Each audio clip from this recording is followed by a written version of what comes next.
Hey everyone, Ken here with Ken's Creations and Couture. Today we are going to finish the Bee's Knees collection by doing our fifth and final project, this cute little shadow box frame in a hexagon shape. We will be using a hexagon board that I painted with our Forget-Me-Not paste. Apply the paste to the board, use some water to spray, and then get to your desired effect. Spray it with Krylon spray twice to finish it. We will be using the Sweeter Than Honey transfer, Home is Where Your Honey Is, and the Pattern Blocks transfer. Let's get going on our project. Start with the hexagon board and place the flower from the Pattern Blocks transfer onto your fuzzing cloth. You want to make sure you fuzz this about 5 to 6 times. Our transfers can be sticky, and since we did paint this with Chalkology paste, even though we finished it with Krylon spray, we do not want to pull it up. So make sure to use that fuzzing cloth to remove all of that stickiness. Position it in the center of this hexagon shadow box and make sure you get all those corners nice secure.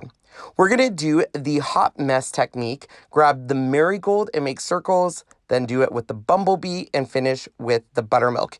You will want some baby wipes to clean your finger in between each of these different colors, and then we'll use a small squeegee to start mixing the colors. We're using these colors so it will incorporate with our honeycomb hexagon shadow box that we did with our small palette frame. It will complete the Bee's Knees collection and really add some bright colors.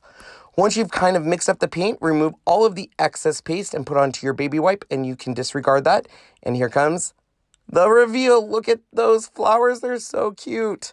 No flower board would be complete in the Bee's Knees collection without some sort of bees. So what I wanted to do is put a cute beehive in the center, but I wanted to make sure it was raised up from the hexagon board.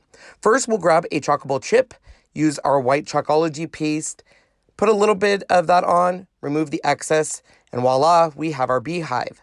But I wanted to raise it up from the background. So I grab one of our paste jars that I've used and washed out. This is why I always tell you, save your paste jars because you can mix colors or use them.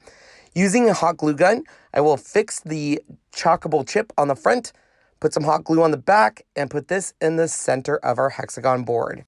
Simple as that, and look at how cute it looks next to the big brother. I love it. Well, I hope you enjoyed the Bee's Knees Chalk Story collection. Make sure to look for all of our shopping links down below, and I hope you have a wonderful day. Thanks for watching, everyone.